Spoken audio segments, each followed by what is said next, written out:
Hey guys, I'm so excited. I've got Marcus here with me today to share his story. I know you're really going to appreciate this one because his journey with long COVID, sort of transitioning to ME/CFS, and his recovery is different than I think anything else that's been shared on my channel so far, which is one of the reasons he reached out because he's been watching the recovery videos and he told me that he appreciated, the diverse approaches that are shared here, and his seemed to be different from what he'd seen. So it's just good to get as much information and as many different paths out of this out there as possible. So Marcus, thank you so much for doing this today. Thank you, Raelan. Yeah, thank you very much. Very much appreciated that I have the chance to have this conversation, this talk with you here today. I'm really happy to and grateful to share some insights of how I've been dealing with long COVID or the post-COVID syndrome. And I was actually also diagnosed with the ME/CFS. And yeah, as a constant viewer of your channel and having watched multiple videos on your channel, for me, it was just the time to reach out to you and maybe to bring to bring in a different perspective of what is also possible on how to treat this whole condition, because I'm quite sure that most of us are trying to grasp every possibility that we can in order to improve our health and our condition. And not just diverse perspectives and experiences, but also trying to represent and share people from, all over the world, different countries, different cultures. And you're over in Bavaria in Germany, and I get a lot of people reaching out to me from Germany telling me that they are struggling to find resources for long COVID and ME/CFS. So it's great to no pressure, but to represent your whole country there. Yes, very valid point. I fully have to agree, because most of the stuff that I'm reading and I'm listening to, be it you or, for example, also Gez Medinger, which I think is also American, if I'm not mistaken, and multiple other sources that I use are primarily in English, Anglo-American countries, and there's still kind of a lack of knowledge in Germany for this whole condition, specifically for chronic fatigue syndrome. We have a clinic in Berlin, the Charité, which is specialized on the chronic fatigue syndrome, but still within the regular medicine, you're kind of lost on your own very often when you're struggling with the post-COVID syndrome. And basically my idea was to have a look what you guys doing in the US, in Canada, in Great Britain, try to combine this, whatever kind of research came up here in Germany, and try to medicate myself, because that was the only possible way I had. Yeah, and not at all picking on Germany. I think what you shared will probably resonate for people in virtually every country in the world, because we're all struggling to get resources and to get information. So yeah, it's definitely a global thing, and language impacts that. But yeah, it's just good to get the different perspectives of how this is being approached in different countries. So yeah, let's dive right in. How did what happened? Yeah, I am 32 years old now. I got COVID the first time in January 22. Was medium infection. I wasn't hospitalized or anything. I didn't really have flu or fever symptoms, rather just strong body pain, headache, fatigue, the subjective feeling of an increased heart rate, so all those things. But I got fine again. I mean, it was 2 or 3 weeks and I was good. And then unfortunately in March, I had the second infection. Yeah, same symptoms. The infection lasted for, I don't know, just a few days. First I thought, okay, I'm going to be fine again. And I was, let's say 1 or 2 weeks after, but step by step I noticed something is wrong, because I felt that, be it at my job, I couldn't perform on the level I was performing earlier. I couldn't really do these whole 8-hour days anymore at work, or even more. I was doing professionally sports, be it basketball. I was doing weightlifting, running, a lot of sports with my dog, with my wife. We did running, so multiple things. And I think I was really fit. I didn't drink alcohol. I didn't hardly anything. Didn't smoke. So I was really healthy, I would say. But after the second infection, I noticed, okay, something is wrong. Yeah, and then probably the journey happened to everyone. You go to your regular doctor, which we call Hausarzt in Germany, which is kind of a general doctor that gives you advice of how to proceed. And I was then going to multiple specialists. cardiologists, pulmonologists, psychologists, neurologists, some specific doctors who focus on this whole fatigue syndrome.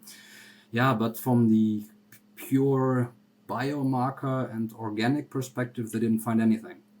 So I didn't have any extraordinary blood values. I didn't have any kind of biomarker that showed something was wrong.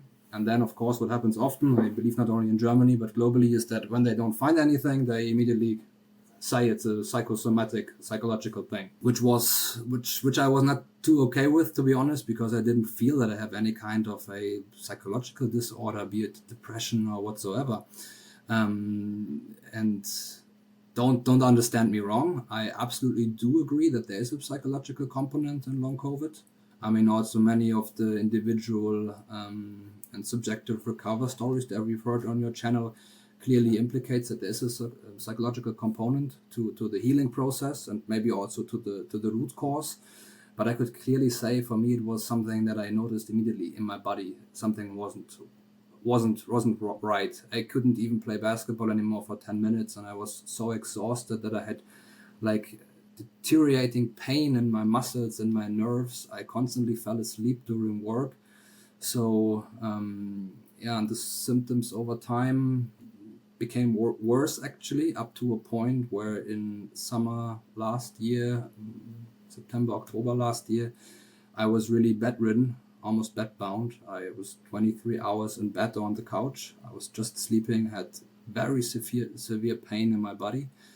And then I was struggling to find support because the doctors couldn't tell me much except of just wait, because there's no therapy, there's no medication. And I was, definitely extremely upset about this. Very sad. And this, of course, also then on time triggered some psychological processes, because, I mean, this is clearly something that it's not so easy to cope with when you were an active person before, which I believe many people here that were guests on your channel were, or still are, or hopefully are becoming again soon. So that those were rough times, and I think this is clearly something that probably most of the people here on your channel can relate to. This absolutely uncertainty in the beginning, that you have no clue where to go to, what kind of support to get, and how to treat your condition that in the beginning was not even sure what it is. So what were you thinking during that time when you were 23 hours in bed and the doctors were telling you just to wait it out? I mean, that amount of time trapped in suffering, trapped in your head, is a nightmare that I think most people that haven't gone through it can even imagine. So what was that like for you? It was really rough. I mean, next to the general fatigue and pain that I had, and these PEM, this post-exertional malaise, so whenever I did something, I was bedridden for days. The longer this was, I was really bedridden for weeks, which happened. This, of course, had a psychological impact sooner or later on me, but not only on me, also on my family and friends, on my wife. So I'm extremely thankful to all of them, because they supported me during that extremely difficult time.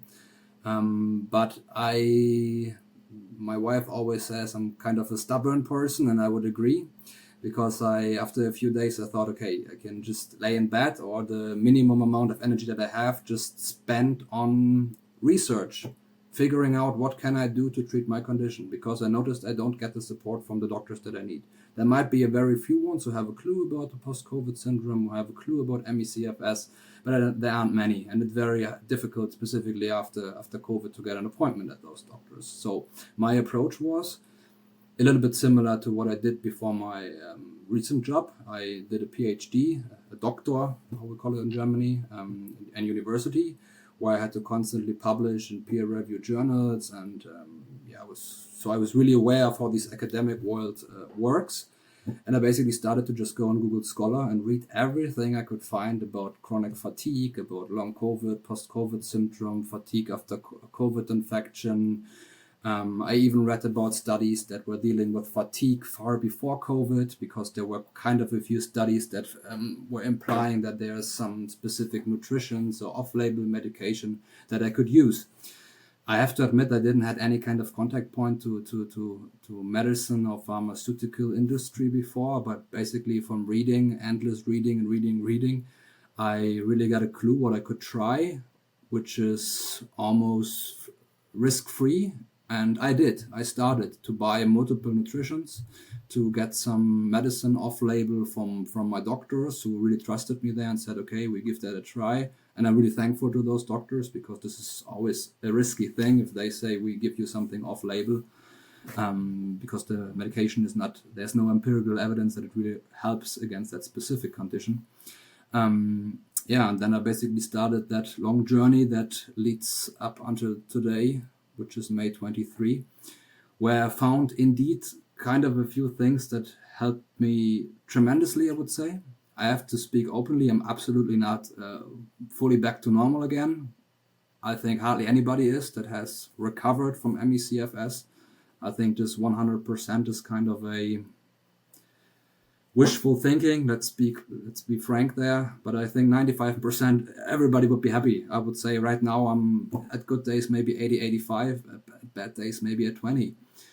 So what I did to reach this improvement is that I was really trying to have a look at individual nutrition, individual medication that was already in use for other diseases, and I tested it. I tested it on myself, and for God's sake, I did so because I found a few things, and I think that's definitely also something we could provide the listeners of this video later on with maybe the things that I tried that helped, that maybe didn't help, and yeah. Yeah, that's when you're talking, I'm thinking it sounds like you got on the right track fairly fast, which is great, but I don't imagine that everything you tried was exactly what you were looking for. So what are some of the things you tried that weren't so helpful for you? It's difficult because I really, really tried a lot. Maybe one of the most recent things, which is even from the US, is Paxlovid, which is this medication that is used in an acute infection, specifically for risk groups, that basically deals with the hypothesis that there's still a virus reservoir in your body, saying that there's still the coronavirus in your body that causes all that symptoms. And Paxlovid is basically an antiviral drug that tries to eradicate those last virus persistencies in your body. I tried this. It didn't have an effect for me. I mean, the clinical study that is, I think, right now going on in the US is still running. I'm curious to see what the outcome is. For my individual study with the sample size of n equals 1, it didn't work, but that's fine. And I think this is anyway something that we have to be absolutely clear about, because what I always said when I was at the doctor's, I felt that simply because I read so much, I had a little bit more knowledge than maybe the average doctor, which is fine. I'm not judging. I'm also not regularly reading in the journals of my discipline, which is business and data analytics. So I'm not judging that. But I noticed that at a certain point, I was really, really on myself. I had to try things. I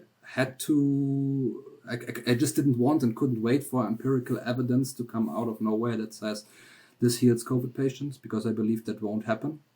Because what I noticed when I was at the doctor's, that there's this coding for sicknesses. And when you have post-COVID, you have this U09.9.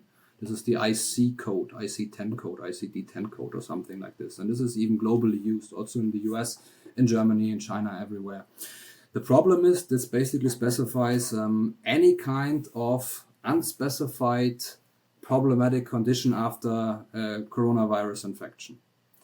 And that was always a little bit troubling for me to see, because I also went into a rehab for post-COVID patients. I went to the clinics for post-COVID patients, and I saw such a diverse group. And I thought, from my background, which is more data-driven, I thought, okay, why do we not have any kind of separation in this data set? We're basically throwing all corona patients into one sample, into one group, without differentiating who has cardiologic issues, who has neurological issues, who has psychological issues, who has multiple ones, what of kind of previous risk factors do exist. Actually, this is kind of the way you would normally do it, in my understanding. Unfortunately, that's just the coding of this U09.9, which is a unspecified post-COVID condition. And that's the problem, because you have multiple different individuals in there with very different symptoms. And in my understanding, you will never find any kind of medication or drug that will heal them all, as long as we do not clearly understand what are the clusters. And then I basically thought about this myself. Okay, what clusters do exist? We have this hypothesis of the virus reservoir in the body. We have the autoimmune hypothesis. We have something with the microclotting in the blood.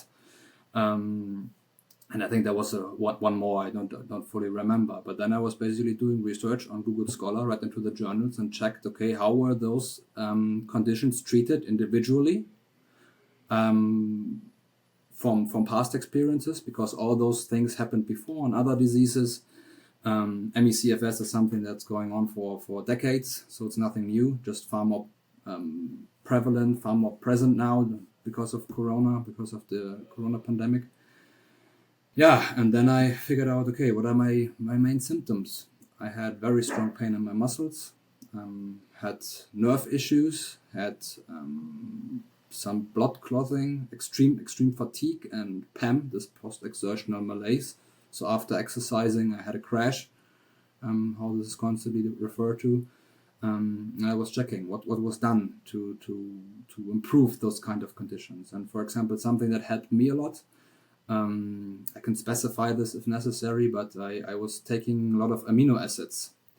Though there are those 8 essential amino acids, and then there's glutamine and catecholamine and how they're all called, but those amino acids, which is also common ingredient in our regular food, I try to additionally supply them via nutrition, via pills. Helped me quite a lot. On the other hand, stuff that other people took, like vitamin and stuff, didn't help me at all. But maybe if I have a recommendation what somebody should try that has some similar symptoms as I have, which they in the end classified as ME/CFS, is that you should try the creatine. It's called creatine monohydrate. It's basically something that is quite well known probably for people that are doing extensive sports or doing weightlifting, because creatine is basically relevant for the regenerations of the muscles. And that had by far the strongest effect for me. Really got me from bedridden to easily half an hour walk with the dog again. And I was telling this to other people in the clinics in my rehab, and quite a few gave me the feedback, yes, Marcus, that was the thing that helped me the most so far. I don't want to underestimate everything that they do from a psychological standpoint. So clearly it was for me relevant, helpful, and needed that I was doing meditation, Qigong, got some professional support of how to treat this whole condition. Absolutely all okay and absolutely fully needed. But I believe this is addressing very often rather the symptoms than the root cause. And my idea was really, okay, I need to figure out what's wrong from a biological, biomarker, chemical perspective on my body. And I really figured out that nutrition and medication was or is up until now the kind of way that helped me by far the most. If I have to quantify it, I would probably say 70-75% of my whole recovery I could relate back to my nutrition, to my supplements, to some easygoing drugs which you get regularly in the pharmacy, nothing risky. And yeah, not stopping. I mean, I'm not fully back yet where I want to be, but whenever I see something, I read something, I get it, I try it, and try to be the kind of guinea pig. Is that the right word? Do you call it guinea pig? Yeah, in the lab. Yeah, you know what I mean. Yeah, Lab rat. definitely. Yes. Yeah, it's a crazy thing. I think virtually everyone watching can relate to that most of us are left a lot on our own to figure this out, which is such Absolutely. a horrible situation, because we've probably never felt worse. We've probably never had less energy. Many of us have cognitive symptoms, so things like research and reading are incredibly difficult. And now we're like, okay, go. You're tasked with being your doctor and healing yourself. Absolutely relevant. How was it for you, Raelan, when you had your recovery? Did you get the support from the doctors? I found a really good doctor who worked with me for a couple of years, and by the end of it, I had achieved maybe, I used to say 50% recovery, but I don't think it was even quite that far, maybe 30 or 40%. So the rest I achieved on my own. But yeah, there's very little out there, very little YouTube channels, just not much. Doctors really didn't. I was just lucky that I found a doctor that basically said, I don't know, but I believe you, and let's work together and let's try different things. And, he was very encouraging for me to, like, he would recommend books. I was fortunate I could still read most of the time, and just really empowered me to trust my gut and my intuition. And, I went to this conference, I came across this. What do you think about this? So, the biggest thing, though, I think I got from him was just someone who I didn't feel alone in it, and someone who believed me. And it kept me going those first 2 years that were just a nightmare. I don't know that I would still be here if I didn't have him. Like, he was my hope and my rock. So even though he didn't have the answers, it's good to have that support. Yeah, I can absolutely agree. I think this is probably the first step that everyone who is suffering from long COVID, from ME/CFS, to find a doctor that they can really relate on, even if the doctors may not have the cure at hand and tell you take this medication, do this treatment, simply doesn't exist yet. And the recovery journey, as we all heard, is quite often extremely individual. And I also believe that my kind of recovery will not work for everyone, because there are different symptoms, different root causes. I mean, the coronavirus seems to trigger very different processes in our body, which we do not fully understand yet, which means also the cure and treatment will be different for multiple individuals. And I have to admit that I'm also extremely thankful for this. I have a very good doctor here in my hometown, or actually two very good doctors here in my hometown who are supporting me with that. And it's extremely helpful, because I have to admit it was also an important thing for me in the beginning, that I have somebody that I can trust with this whole situation and that believes me, because I had issues where I was at the cardiologist and they were checking me and he tells me, no, you have nothing, you're absolutely fine. Go start doing sports again. Come on, go out, go running. And I did, because I already thought, okay, he's wrong, but if a doctor tells you that, I tried, and then I was in bed for a week again. So that also shows to me, no offense to the doctors, but that also shows that they're really not aware about those conditions. They treat it as a psychological issue, but it's rather something that is extremely differently rooted, because sports does not help you as it may do in multiple other psychological disorders. It rather hinders your healing, because if you constantly go over your limits and have a crash, then this whole crashing, this whole fatigue becomes chronic, and the chronic disease is almost impossible to heal. So that's what I read afterwards in American journals. Yeah, and so many people get stuck in that crash cycle and pushing through, and then getting worse, and it can get harder and harder to come back. One of the good things is I used to read that, the longer you have it, the harder it is to recover. And I don't think that's any longer the case. At least, I mean, this isn't scientific. This is just my observation. But just in the people I talk to, I've talked to people that have been incredibly sick for decades. And then they finally did find that, that the pieces of their puzzle, and they were able to, really get their health back. So it's just nice that there's hope at every state.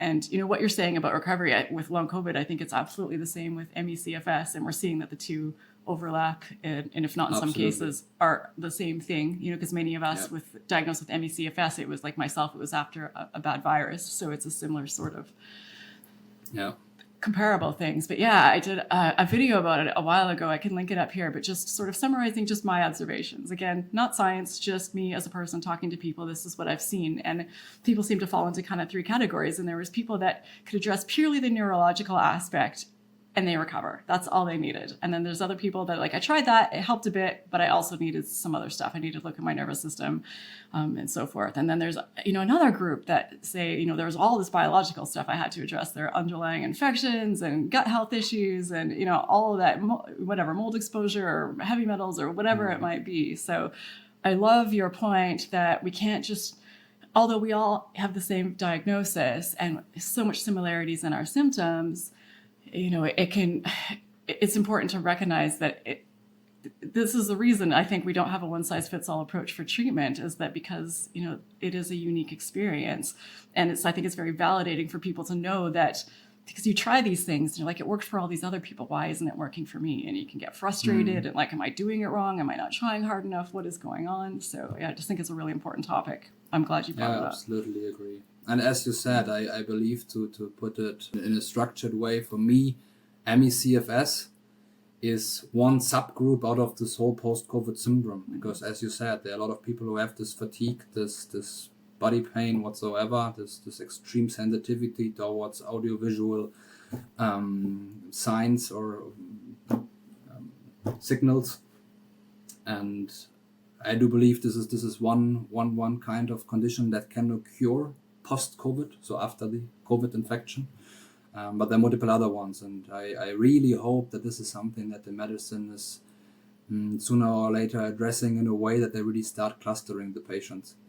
Because by my understanding from what we know right now, the ME/CFS is by far the most severe post-COVID condition that can happen, without any way saying that the others are not severe or can be not life-threatening or harmful, but just from the quantity and quality that we see in people having ME/CFS globally, specifically after the corona infection, is something that is threatening. I mean, I recently read an article from Canada where I think the Canadian health minister said that this is the most severe mass disabling event of the 21st century, which already implies for me quite well how problematic this issue is. And right now in Germany, I heard they expect more than 1 million people having post-COVID, and roughly 800,000 of those having ME/CFS. And that's a huge number in my opinion. And I read in Great Britain it's 2 million people, and I mean they have far less inhabitants than we have in Germany. I don't know the exact numbers in the US, but I believe it's easily 2 digits in the millions, so probably between far more than 10 million people suffering from ME/CFS in the US. Yeah, absolutely. I was actually interviewed on a doctor's channel here, and his channel is Dr. Bean, and he was sharing the stats and the quotes, and some estimates in the US are over 20 million for long COVID currently. So, and that's just here, So globally, we're at millions and millions and millions of people. Yeah, and it especially affects, in my understanding, healthy young individuals. More women than men, I have to admit that. I also saw that in the rehab or in the clinics. But often people that are actually very healthy. They do sports. They do not exaggerate with alcohol, smoking, or any other drugs. They have a healthy lifestyle, healthy nutrition. They don't consume much sugar. They are sporty. They are performance-oriented. But those are people who are primarily affected by long COVID.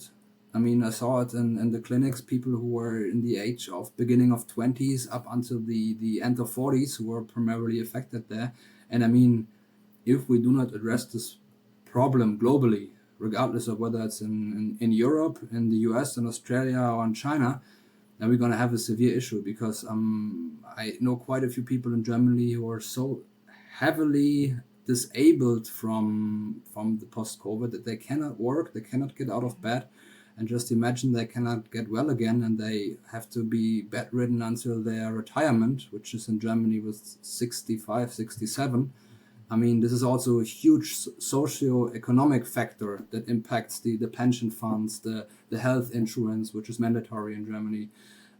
So clearly a very threatening factor for me, not only the individual destinies and circumstances that lay behind it, but also the collective problem that is rooted there. So I really hope that something's going to improve there soon. And I have to admit, I'm happy to see that specifically the American government is doing a huge investment into this whole research. I think they just did another research fund for billions of US dollars. To just put it into proportion, what the German government did in regards to research, I think they gave 15 or 20 million, whereas your government did 2 billion for research of this post-COVID ME/CFS disease. And I think everybody who is in medicine will agree with me that with 50 million, you cannot go even through one medication when going through the whole RCTs, how it's called, randomized controlled trials, where you have to go through 3 stages, stage 1, 2, 3, before medication is really allowed to be used for the regular society for people. And this costs far more than 20 million.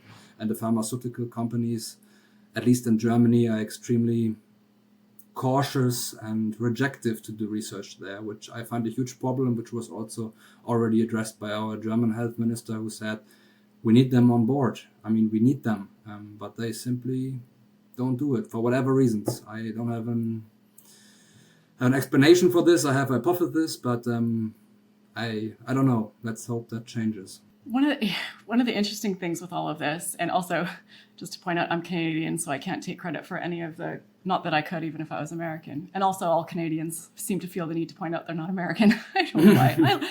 I love this country, and it's why I live here. But yeah, even in the UK, I believe they've over $1 billion or some astronomical amount of money they put into research and really haven't come up with much. So that's why I think these stories and people like you and everyone else who's brave enough to come on here and share their channel, this seems to be one of the biggest sources. Channels like this, podcasts like this, blogs like this, when people share their stories, that we're starting to at least get some sense of what's working for some people.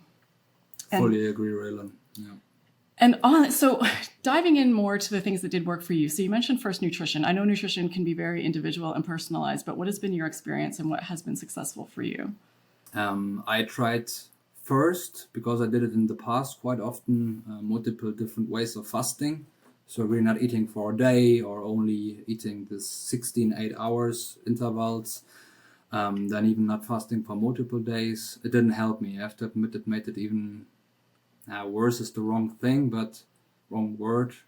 It didn't improve my condition, because if you're anyway not energetic and you feel extremely weak and have constant fatigue, then probably not supplying your body with any kind of carbohydrates, proteins whatsoever is not helpful. I mean, that's my subjective opinion. I heard others who did some fasting for a week and they had tremendous positive effects. So we see once again not really a pattern there.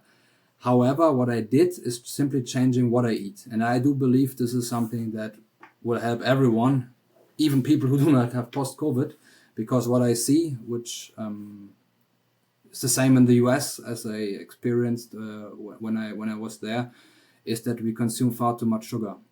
I mean, in the US, everything is full of sugar, and in Germany it's not different. Even in things where you don't expect sugar in there, it's sugar in there. And if you are struggling with any kind of physical disease, sugar basically constantly increases inflammation in your body. So I try to really cut down sugar to the minimum possible, almost to zero. So no candies, no ice cream, no honey, no industrially produced food, no artificial sweeteners, nothing. So I really try to cut this down as hard as I can. First week was rough. Now I don't even miss it anymore. And I feel better, much, much better. So it really, really helped. Second thing I have to admit that helped me is to fully quit drinking. I mean, I was always a fan of having a beer, be it the Budweiser or a German one. I'm okay with all of those. But I noticed that specifically having bigger amounts of alcohol, not only one beer, but a few more when you go out, or having a gin tonic or a cocktail or maybe a good whiskey, that's quite a lot to handle for your body if you're anyway not feeling well. And as we all know, even when you're healthy and you drink too much, the next day you have a hangover and you don't feel well. And if you anyway have constant fatigue and pain, this is rather something I try to avoid. So clearly reducing those two things improved the most. Also the reduction of coffee. Sorry, please, Ray. No, I'm going to interject. Sorry, I'm just curious about this because the alcohol topic is a big one that comes up. And I also had to cut out alcohol. I mean, it made a big difference. But while I was sick, when I consumed alcohol, while I was drinking, I felt all my symptoms disappeared. I felt fine. I was exactly the same. It's like I called it my superpower. Like it was just, it was insane. And I always say that, my friends at the time, I really tried to hide it from them that I was sick. And if they saw any of these videos, they'd be like, you weren't sick. Like when I was drinking, I was fine. It's not everybody's experience. Some people have told me they don't see that, but a lot of people have written to me. So I was just curious. Yeah, I heard this also in one of your videos that you said this. And I have to admit, I have the same.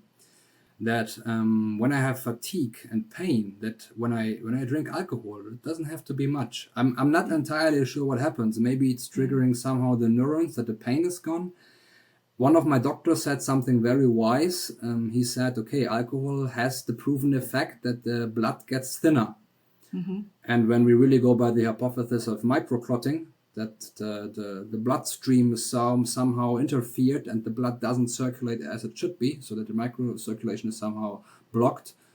who knows? Maybe alcohol really has an effect that is different to aspirin or N-acetylcysteine, which is also all kind of different medication that basically increases blood flow and makes the blood thinner. But I have to admit, I had the same effects with alcohol.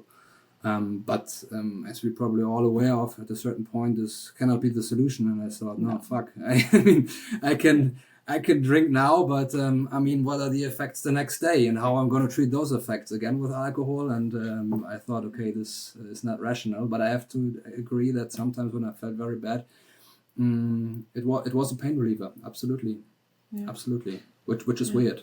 Yeah, very interesting. Okay, sorry to interrupt there.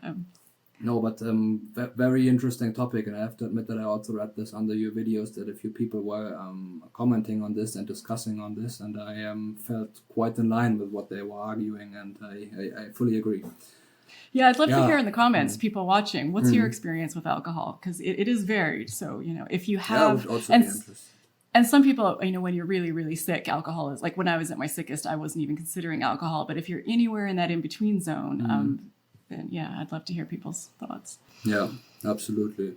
What I also reduced is caffeine. It's called caffeine. What is in the coffee? The what makes you more awake. I love it, and this is the hardest thing for me. The alcohol and the sugar, no problem. But caffeine and the coffee, specifically in the morning, I mean, this is probably my addiction. I just need it. At least one espresso in the morning, then I'm good. But without that, I get headache and I'm grumpy, and so I need this. But I notice if I drink too much coffee during a day, specifically if it's caffeine rich, this is not good. I cannot really explain it, but I feel a little bit boosted for a very short period of time, and after this, I feel even far worse and far more fatigued. I have much stronger fatigue. So I just try to eradicate this huge up and downs by try to have as little intake of coffee and caffeine as possible, and this was also helpful. Yeah, and next to this, general things that probably every nutrition and every doctor would recommend you: a lot of fruits and vegetables. Careful with the fruits though; it's also fruit sugar. As little milk products as possible. I mean, I love cheese, but I was also reducing this fully. I don't drink milk anymore. And then just generally whatever I eat, I try to eat the highest food quality possible. If I buy fruits, vegetables, or also meat, to buy very, very high quality, to eat rich in carbohydrates and proteins and fibers and omega-3, so the different, I think it's unsaturated fats in English, is it called like that? I think so, right? So all those things to try to have a very balanced nutrition, and I notice that helps me. And sometimes if I'm lazy, I don't feel well, I sometimes go back to some more easygoing patterns, which I'm okay with, but I see my body says no, I don't want this, and it makes me feel worse. So I have to admit that at least maybe one very positive side effect from this whole disease is, next to being more resilient and facing challenges far more easily than before, it's also that I clearly improved my nutrition and what I eat and drink. And I think this is something that can never be bad, I believe. So yeah, I think it's a really good starting place for virtually anyone. It had a massive impact on my recovery. I know other people, they make these changes and it doesn't, but it helped me a lot. But I think just, cleaning up what you're putting into your body can only be a good thing in the long run. The second thing you mentioned, was it supplementation? Nutrition, supplementation, which I always call it supplementation and drugs, because the kind of drugs or the medication, how we call it in Germany, is nothing too specific. The stuff you can get from the pharmacy or easily from the doctor, so there's no big risk. So in the end, it all relates in the area of supplementation. I think I already mentioned this creatine monohydrate. Which is interesting. There are actually quite a few studies already online where it was proven that creatine monohydrate can improve physical and cognitive capability in severely fatigued persons, I think it was called in that specific study. And I thought, okay, this is what I have. I need to try it. So I checked for the creatine, a good one, bought it, did a blood test, saw that this creatine is extremely quickly used in my system, and then it becomes creatinine, and it's directly out of your system, which is a little bit problematic, because if you really want to have the regeneration effect, the creatine should stay longer in your body. And then I did the research, okay, there's probably some kind of supplement from the weightlifting area that has this effect. And then I found something which is called Crealkaline, which is just creatine monohydrate enriched with some bases. So just a little bit more complex chemical formula, but it ensures that it stays far longer in the blood, far longer in the muscles. And I recommended this also to the, as I mentioned, to the guys in the rehab and the clinics, and me and also many others had huge positive effects from that, specifically in regarding to fatigue and being able to walk much more. Simply your muscles feel more energized again. They don't feel anymore like balloons with too much air who are going to explode any second from the pain. It's weird effect. It's hardly to explain, and I don't know the whole pathologic reasoning behind it, but it's clearly something that I would recommend trying everyone that has similar symptoms that I have with this fatigue and muscle pain. Yeah, a handful of people on this channel have mentioned that they had great results with it. I'm sure not everybody has, like we said, no one size fits all approach, but yeah, definitely have heard this a few times. So were there any other supplementation, or what other sorts of things were you doing, or what have you found success with? Oh yeah, I have a whole shelf in the kitchen with stuff that I tried. I also tried, for example, this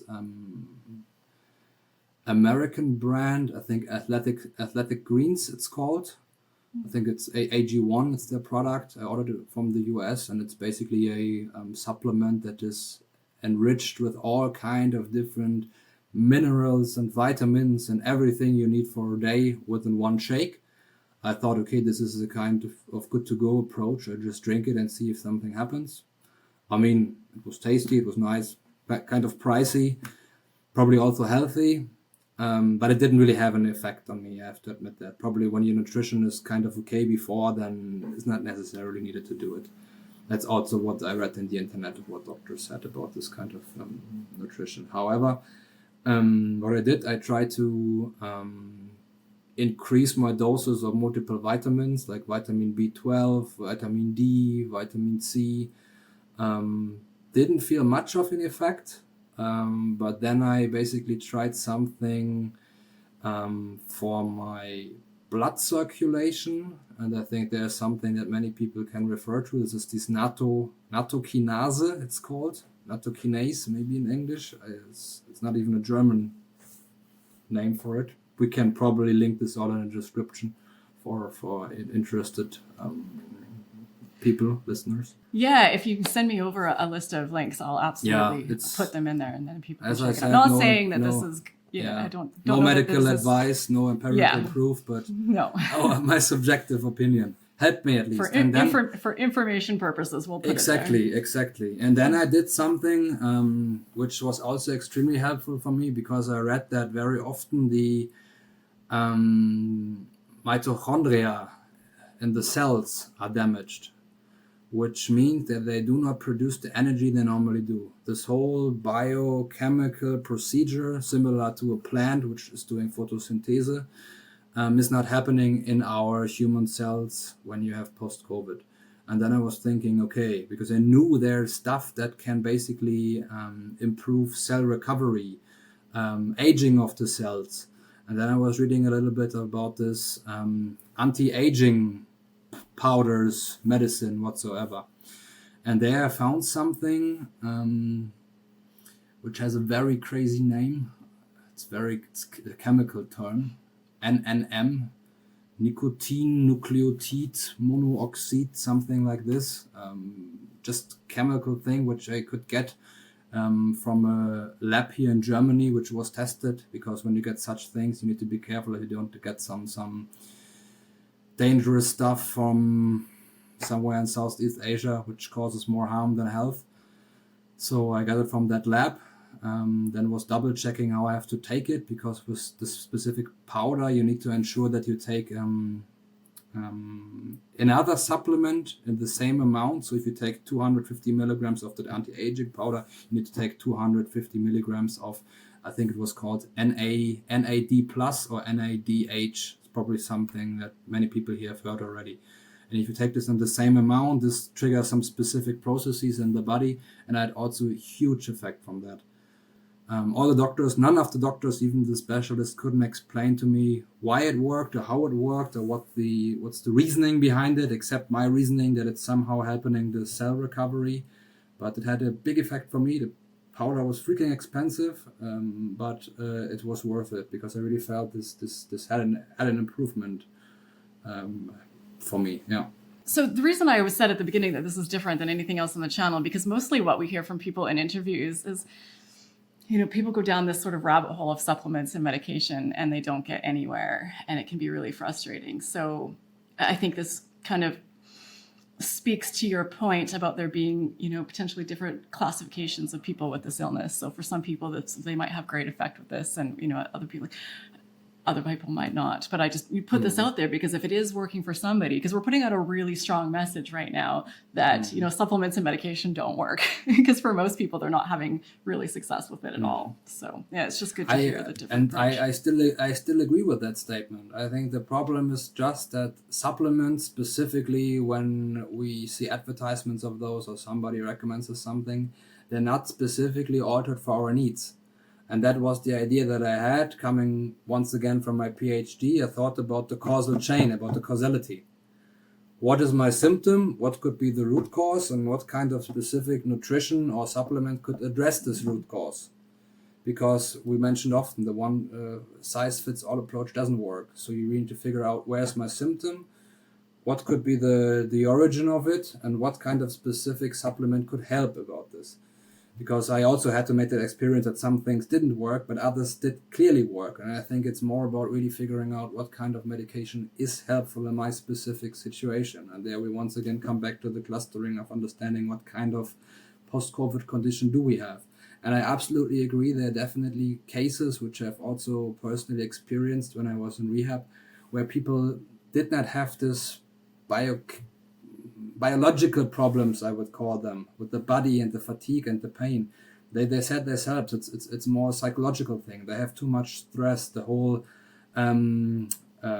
nervous system is constantly in a fight or flight response, and they just had to be calmed down, which was also helpful for me. I don't want to say that, but I often believe this is rather a approach that is suitable for a reactive psychological issue that might occur during post-COVID, because many people, I believe, often what I experienced, people have post-COVID, and step by step they get, of course, psychological issues because they're struggling with the situation so much. But it's very often not the root cause. And in my understanding, at least in Germany, doctors do this very often wrong. They think this is the root cause, and that's where they try to deal only with psychological input, which is okay, which is always helpful, don't get me wrong, but I believe that there needs to be far more done from the physical point of view and also from the medication and nutrition and supplement point of view. Yeah, and I think it's important to point out that it can be difficult to distinguish when you have this, like,